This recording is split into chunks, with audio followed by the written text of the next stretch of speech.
Kalau gitu langsung aja yuk buat jamaah yang ada di rumah yang udah gak sabar pengen pertanyaannya dijawab sama guru-guru kita. Langsung aja kita masuk ke segmen Tanya Dong Ustadz. Kami semua tanya dong Ustadz.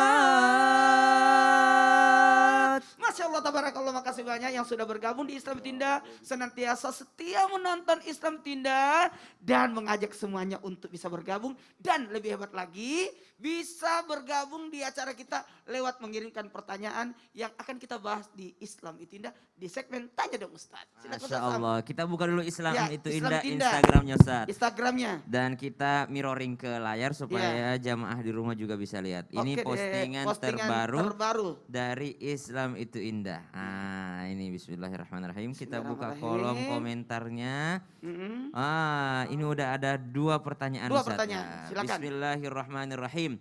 Dari Alwi_Muhammad 100. Nah, Assalamualaikum Ustadz, saya mau tanya. Assalamualaikum warahmatullahi wabarakatuh. Gimana hukumnya kalau lagi sholat tuh kita batuk-batuk? Nah kalau batuk tuh otomatis kan gerak-gerak tuh. Ya. Nah kalau gerak karena batuk tadi melebihi 3 kali, apakah masih sah sholat kita? Mohon dijawab ya Ustadz, syukran. Bismillahirrahmanirrahim, saya langsung praktekkan aja, walaupun saya duduk ya. Jadi anggap aku sholat, cuma tunggu dulu. Kalau batuk, apalagi zaman sekarang zaman corona, zaman covid, hati-hati kalau di masjid habis batuk. Langsung dikerumuni orang, langsung disuruh swab semua orang. Nah kita tidak ke sana dulu. Kita kalau batuk dalam sholat, sebenarnya ini keadaan darurat. Sekali lagi keadaan darurat. Ada teknik, kalau batuk itu adabnya adalah menggunakan tangan kiri menutupnya. Sekali lagi menutup dengan tangan kiri. Nah, batuknya jangan sampai mengeluarkan urut atau nada. Nah, itu jadi ada urut, jadi hati-hati, berarti menambah bacaan. Batuk sekadar batuk. Nah, bagaimana kalau ada yang keluar? Inilah gunanya kadang kala ada serban atau apapun itu bisa, atau kain, baju boleh. Cuma dalam hal ini dilihat dulu. Apakah sampai 3 kali gerakan dan sebagainya? Maka kalau masih bisa tahan 1 kali batuk, jangan berturut-turut langsung 3. Nah ini yang bahaya. Kalau batuk 2 kali aja dulu, diam sejenak, tambah lagi, gitu. Dan seterusnya kalau masih bisa lagi. Nah, dan yang kalau sudah setiap rakaat sudah batuk, langsung menuju ke dokter ya. Karena udah parah Ustadz. Udah parah banget. Ustadz, masih ada lagi pertanyaan langsung nih. Langsung dari Lala 78P. Assalamualaikum Ustadz. Waalaikumsalam warahmatullahi wabarakatuh. Bagaimana jika suami berkata sudah tidak butuh sholat?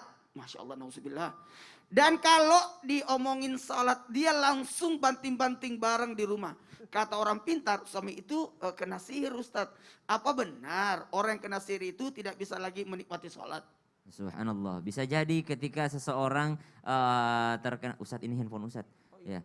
Bisa jadi ketika seseorang terkena sihir atau terkena yang namanya ain atau semacamnya, maka bisa jadi dia tidak bisa menikmati ibadahnya lagi. Jadi kalau ditanyakan kalau dia sudah mengatakan saya tidak butuh sholat, wah berarti 1 kena sihir bisa, yang kedua kurang belajar, ya bisa juga karena kurang ilmu, karena jangan dikit-dikit nyalahin jin gitu ya, dikit-dikit nyalahin syaitan, padahal ternyata syaitannya adalah hawa nafsunya sendiri. Karena ketika pulang daripada peperangan Rasulullah mengatakan kita masih ada perang yang lebih berat lagi. Perang apa itu? Perang melawan hawa nafsu sendiri. Boleh saja didoakan karena status sebagai istri kepada suami tidak sanggup untuk menceramahi mungkin, tidak sanggup untuk memerintahkan karena memang posisinya di bawah dibandingkan suami, tapi dia sanggup untuk mendoakannya. Dan yang kedua, cari orang yang disegani oleh suami. Cari orang yang disegani, yakni gurunya mungkin atau orang tuanya untuk kembali menyadarkannya. Dan boleh saja kita menggunakan ruqyah. Ruqyahnya ruqyah mandiri saja.